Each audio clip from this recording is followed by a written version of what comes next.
बोल वृंदावन बिहारी लाल की जय। बोल बांके बिहारी लाल की जय। श्री कमल नेत्र कटि पीताम्बरे अधर मुरली गिरधर मुकुट कुंडल कर लकुटिया आवरे राधेवरम फूल यमुना धेनु आगे सकल गोपियन मन हरम पीत वस्त्र गरुड़ वाहन चरण सुख नित सागरम करत केल किलोल निस दिन कुंज भवन उजागरम अजर अमर अडोल निश्चल पुरुषोत्तम अपरापरम दीननाथ दयाल गिरधर कंस नकुश हरणम कलफूल माल विशाल लोचन अधिक सुंदर केशवम बंशीधर वसुदेव छैया बलि छलियो श्री वामनम जल डूबते गज राख लीनो लंका छेदो रावणम सप्तदीप नव खंड 14 भवन कीनो एक पदम द्रौपदी की लाज राखी कहाँ लोपमा दीननाथ दयाल पूरण करुणा में करुणा करम कविदत्त दास विलास निस दिन नाम जपनित नागरम प्रथम गुरु जी के चरण बंदो यस ज्ञान प्रकाशितम आदि विष्णु जुगादि ब्रह्म सेवते शिव शंकर श्री कृष्ण केशव कृष्ण केशव कृष्ण यदुपति केशवम श्री राम रघुवर राम रघुवर राम रघुवर राघवम श्री राम कृष्ण गोविंद माधव वासुदेव श्री वामनम मच्छ कच्छ वारा नरसिंह पाहि रघुपति मथुरा में केशव राय विराजे गोकुल बाल मुकुंद जी श्री वृंदावन में मदन मोहन गोपीनाथ गोविंद जी धन्य मथुरा धन्य गोकुल जहाँ तिरुपति अवतरे धन्य यमुना नीर निर्मल वाल वाल सखावरी नवनीत नागर करत निरंतर शिव विरंच मणि मोहितम कालिंदी तट करत क्रीड़ा बाल अद्भुत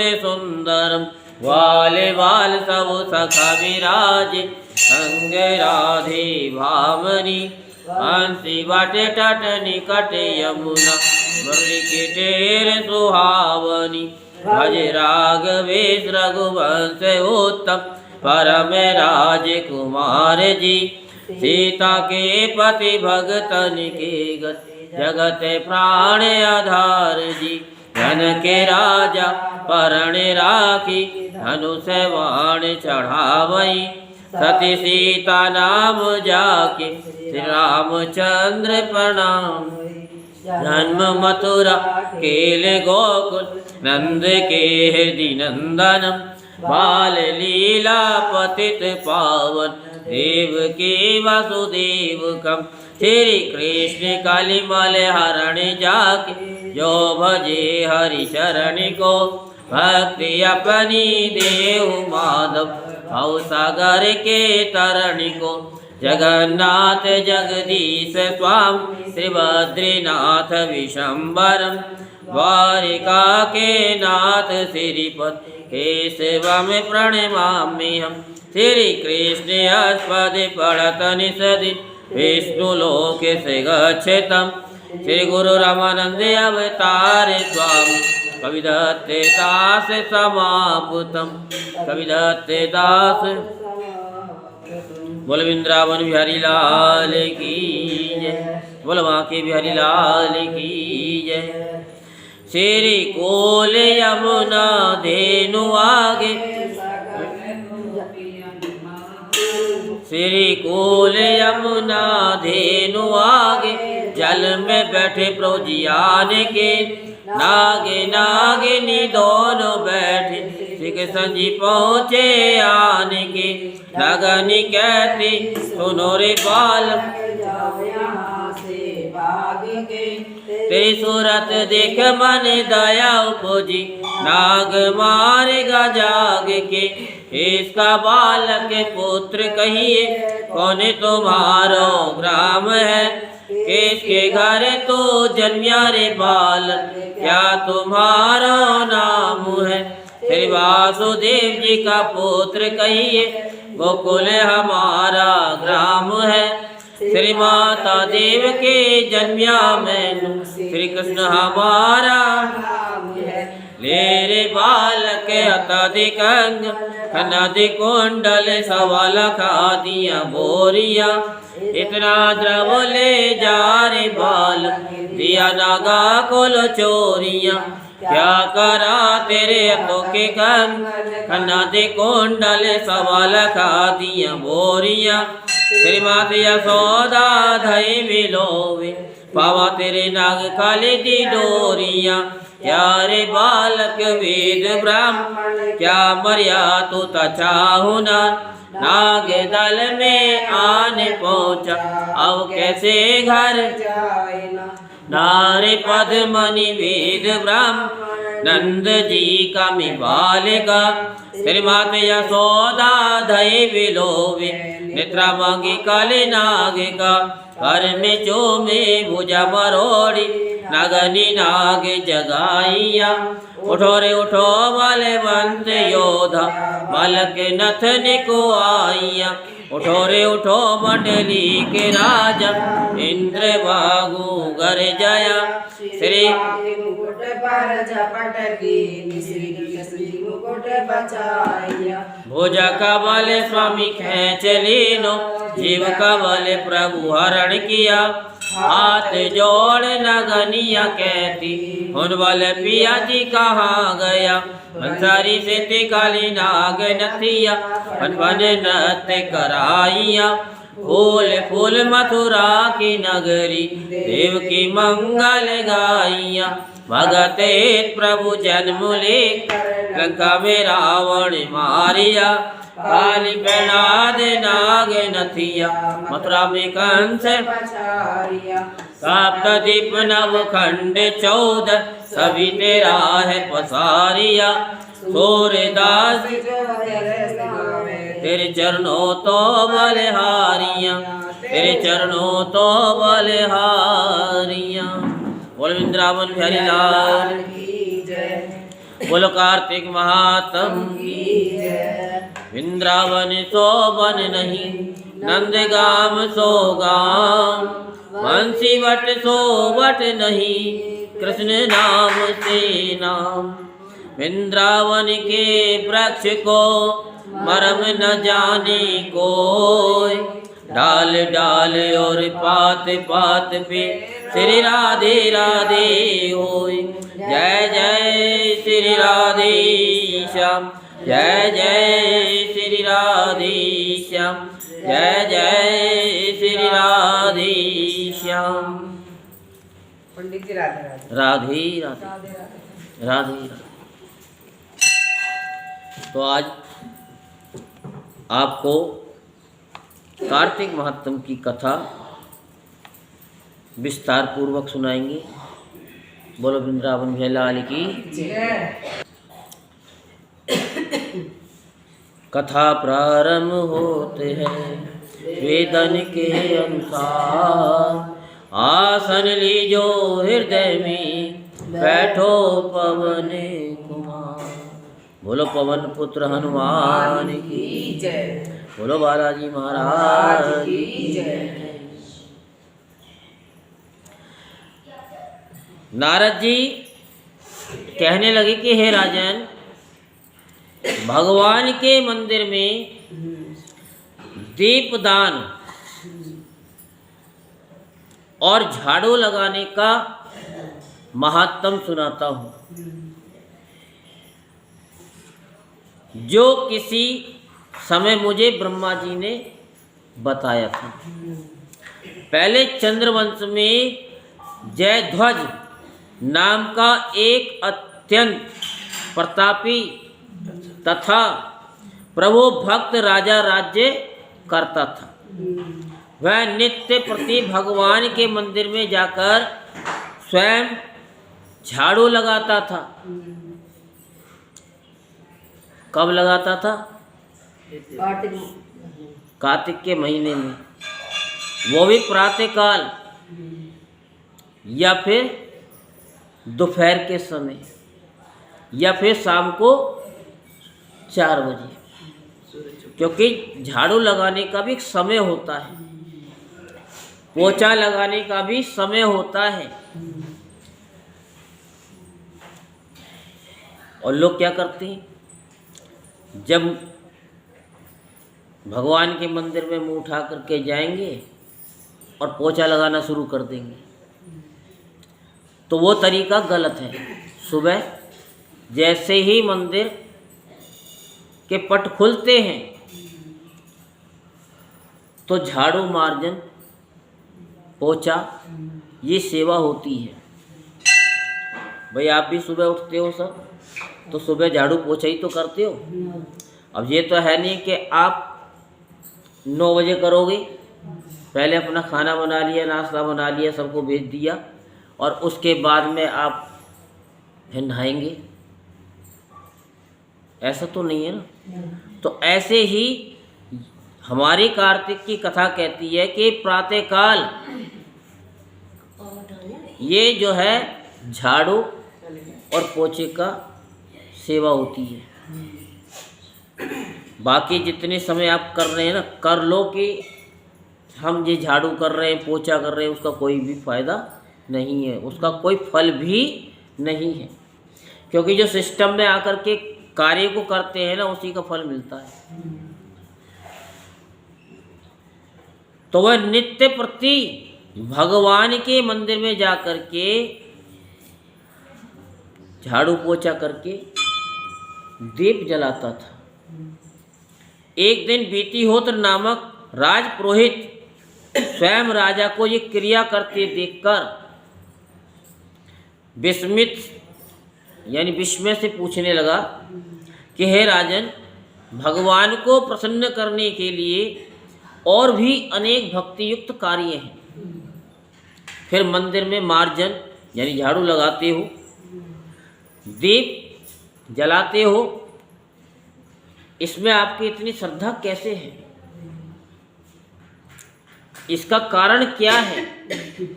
सो विस्तार पूर्वक हमसे कहिए। तब हाथ जोड़कर अत्यंत विनम्र भाव से राजा ने कहा कि महाराज, इस संबंध में मेरे पूर्व जन्म का एक अत्यंत विस्मयकारी इतिहास है, जो भगवत कृपा से मुझे इस जन्म में भी स्मरण है। सतयुग के स्वरोचिष मनमंत्र में वेदांगों का जानने वाला एक ब्राह्मण था, जो अत्यंत विद्वान होने पर भी खोटे कर्मों में लिप्त रहता था। इन खोटे कर्मों के कारण उसके बंधु बांधवों ने उसका परित्याग कर दिया था। एक दिन भूख प्यास से अत्यंत दुखित हो वह घूमता फिरता नर्मदा नदी के तट पर जा पहुंचा और वहीं पर उसने अपने प्राण त्याग दिए। उसकी स्त्री भी व्यभिचारिणी थी, अतः उसके बंधुओं ने उसे भी घर से निकाल दिया। उसी के गर्भ से अत्यंत पापी मैं उत्पन्न हुआ। उस जन्म में मेरा नाम दंडकेतु था। स्त्री तथा द्रव्य के लिए मैंने गौ, पशु तथा अनेक मनुष्यों की हत्याएं की। एक रात्रि को किसी दूसरे की स्त्री से भोग करने की इच्छा से एक सोने देवालय गया। वहां जाकर वस्त्र से स्थान साफ किया और दीपक जलाया। इतने में ही इस सोने मंदिर में दीपक जलता देख गांव के रक्षक वहां आ गए, क्योंकि रक्षक थे, और मुझे चोर या डाकू समझकर उन्होंने लाठियों से प्रहार किया, जिससे मेरी मृत्यु हो गई। प्राण निकलने की जब प्राण निकलते ही भगवान की दूत जो है वहाँ पर आ गई और मुझे सुंदर विमान में बैठाकर वैकुंठ को ले गई। कार्तिक के महीने में भगवान के मंदिर में झाड़ू लगाने तथा दीपक लगाने से मुझे इतना फल मिला। आप तो रोजाना लगाते ही हैं, और जो नहीं लगाते हैं यूट्यूब वाले, फेसबुक वाले, वो आज से शुरू कर देंगे। हमें पता है, वो सब फॉलो करती हैं, तो फ़ोन करके ही बताते हैं कि गुरु जी आपकी ये कथा हमें इतनी अच्छी लगी, इसे हम ये फॉलो कर रहे हैं। आपने कहा कि शीशे पे तिलक कभी नहीं लगाना, तो हम कभी शीशे पे तिलक लगाते ही नहीं, क्योंकि तिलक भी केवल भोले बाबा को ही लगता है या ठाकुर जी को लगता है। लेकिन काली खोली चले जाओ, है बड़ बाबा पे जाकर देखो, तो क्या है कि तिलक लगा लगा करके भगवान की छवि तक के दर्शन नहीं हो पाते। लेकिन अब कोई शीशे से तिलक नहीं लगाता। भगवान की छवि कितनी सुंदर है वो सब दिखाई देती है, तो सारे समझदार हैं। तो कार्तिक के महीने में झाड़ू लगाने और दीपक जलाने से इतना फल मिला। कई कल्पों तक स्वर्ग में सुख भोग कर अब मैंने चंद्रवंश में जन्म लिया है। यदि श्रद्धा भक्ति पूर्वक यही क्रिया कार्तिक के महीने में की जाए तो उसके पुण्य का कहना ही क्या है, अर्थात अनंत फल प्राप्त होता है। अनंत का मतलब तो आप जानते हो कि उसकी कोई गिनती ही नहीं है। तो नारद जी ने कहा कि हे राजा पृथु, अब दूसरे के दीपक जलाने का महत्व सुनो। कोई अगर दूसरा भी जला दे उसका। मनु के वंश में रेवत नामक राजा का भद्र बुद्धि नाम वाला पुत्र था। उसके यहाँ सुदर्शन नाम का अत्यंत पराक्रमी पुत्र उत्पन्न हुआ। भद्र बुद्धि की राजधानी नर्मदा के तट के समीप महेंद्र पर्वत पर थी। एक बार शिकार खेलने के लिए सुदर्शन अपने साथियों के साथ वन में गया। घूमते फिरते हुए उसने नदी के उस पार एक सुंदर कन्या को देखा, तो साथियों को वहीं छोड़ घोड़े पर सवार हो तत्काल नदी के उस पार जा पहुंचा। नदिया के उस पार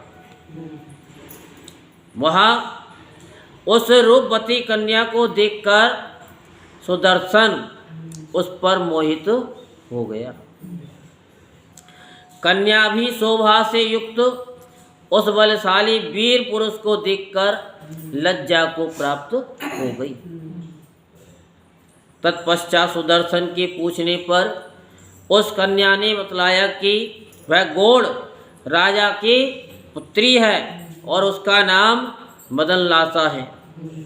अपनी सखियों के साथ क्रीड़ा करने के लिए वह यहाँ पर आई है। इसके बाद स्वेच्छापूर्वक उन दोनों ने गंधर्व रीति से वहीं पर अपना विवाह कर लिया और कुछ समय तक वहीं नर्मदा नदी के तट पर विहार करते रहे। फिर अपने घर पर आकर आनंद पूर्वक कहने लगे। कुछ समय बाद राजा भद्रबुद्धि अपने पुत्र सुदर्शन को राज्य सौंपकर स्वयं वन में चला गया। सुदर्शन बड़ी कुशलता पूर्वक राजकाज चलाने लगा। रानी मदनलासा सदा अपने पति को विष्णु भगवान की पूजा का उपदेश करती रहती थी। इस प्रकार राजा रानी दोनों ही भगवान के अनन्य भक्त बन गए। उन्होंने भगवान का एक स्वर्ण मंदिर बनवाया। दोनों ही उसमें भगवान का पूजन वे दीपदान किया करते थे। एक दिन रानी मंदिर में दीप जला रही थी कि उसी समय राजा ने उसे बुलाया, परंतु दीपक जलाकर आने में रानी को कुछ देर हो गई, देर लग गई। इस पर राजा सुदर्शन ने क्रोधावेश में आकर रानी से कहा, तुम तो कहते थे पति ही स्त्री का देवता है, फिर दीपदान में इतनी देरी लगाकर तुमने मेरा अनादर क्यों किया है?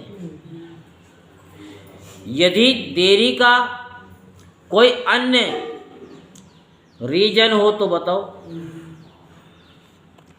तब साध्वी मदनलासा अत्यंत स्नेहयुक्त वचनों से बोली, हे महाराज, मैं दीपदान का महत्व आपको बताती हूँ।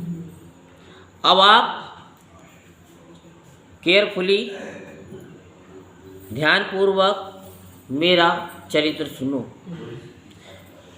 पिछले जन्म में अन्न ग्रहण करने वाली मैं चुईया थी। एक दिन गोदावरी के तट पर भगवान के मंदिर में रात्रि को जलता हुआ दीपक की जो बत्ती होती है वो छोटी होने से वो बुझने लगा। तो मैंने बत्ती को अपनी चोंच से, लोभ से, मुंह से पकड़ करके उसको उठाया। उस समय दीपक तो जल गया, साथ ही मेरा मुंह भी जल गया। इससे मैं मृत्यु को प्राप्त हुई। परंतु क्योंकि रात के समय भगवान का दीपक प्रज्वलित कर दिया था, इसी कारण मैंने एक सुंदर रूप पाया और आपकी रानी बनी। यदि कोई श्रद्धा पूर्वक भगवान के मंदिर में दीपदान करता है तो उसके फल का कहना ही क्या है। अपनी रानी के मुख से ये वचन सुनकर राजा सुदर्शन ने आजीवन कार्तिक मास का व्रत करके भगवान के मंदिर में दीपदान किया और अंत में वैकुंठ को प्राप्त किया। बोलो वृंदावन बिहारी लाल की जय। बोलो कार्तिक महात्म की जय। बोलो वृंदावन बिहारी लाल की जय। ठीक है, भजन कर लेते हैं। कृष्णा जिनका नाम है, गोकुल जिनका धाम है, ऐसे श्री भगवान को बारंबार। कृष्णा जिनका नाम है, गोकुल जिनका धाम है, ऐसे श्री भगवान को यशोदा जिनकी मैया है, नंद जो बपैया है। यशोदा जिनकी मैया है, नंद जो बपैया है, ऐसे श्री गोपाल को बारंबार प्रणाम है। ऐसे श्री गोपाल को बारंबार प्रणाम है। कृष्णा जिनका नाम है, गोकुल जिनका धाम है, ऐसे श्री भगवान को बारंबार प्रणाम है। लोट लोट दधि माखन खावे, ग्वालन के संग धेनु चरावे। लोट लोट दधि माखन खावे, ग्वालन के संग धेनु चरावे। ऐसे लीला धाम को, ऐसे लीला धाम को बारंबार प्रणाम है। ऐसे लीला धाम को बारंबार प्रणाम है। कृष्णा जिनका नाम है, गोकुल जिनका धाम है, ऐसे श्री भगवान को बारंबार प्रणाम है। बोल वृंदावन बिहारी लाल की जय। तो अब चलते हैं फिर वहीं पर, कहाँ पर, जहाँ पर चित चोर रहता है, जो सब कुछ चुरा लेता है। कोई कभी माखन चुरा लेता है, किसी का चित चुरा लेता है, किसी का दिल चुरा लेता है, पता नहीं क्या क्या वो चुरा लेता है। ये तो आप भी जानते हो, हम तो जानते नहीं। दिल मेरा ले गया सावरिया, ओढ़ के काली कांवरिया।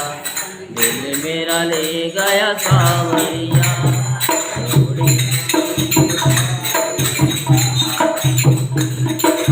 दिल मेरा ले गया सावरिया,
तिल चुराने वाले की जय। अब आरती के लिए आप सभी भक्तजन जय खड़े हो जाएं। जय श्री आराम नाल।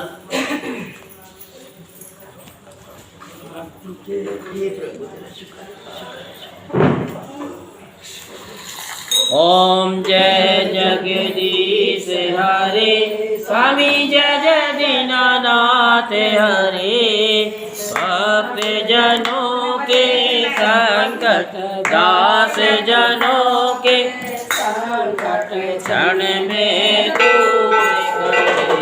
ओम जय जगदीश हरे, जो धामे फल पावे, दुख बिन सेवन का, दुख बिन सेवन का, सुख संपत्ति हरे आवे।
बंद हो। हर हर महादेव, हर हर महादेव, हर हर महादेव। जय जय श्री राधे श्याम, जय जय श्री राधे श्याम, जय जय श्री राधे श्याम। हर हर गंगे, हर हर गंगे, हर हर गंगे, हर हर गंगे, हर हर गंगे, हर हर गंगे। बोलो गंगा मैया की जय, रावण बिहारी लाल की जय, बोल वाके बिहारी लाल की जय, बोल कार्तिक महात्म की जय, आज के आनंद की जय, आज की संगत की जय, और सच्चा जोता वाली माता तेरी सदा ही जय। जय करा तेरा वाली जाओ। दरबार की जय, गुरु जी की जय।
Thank you.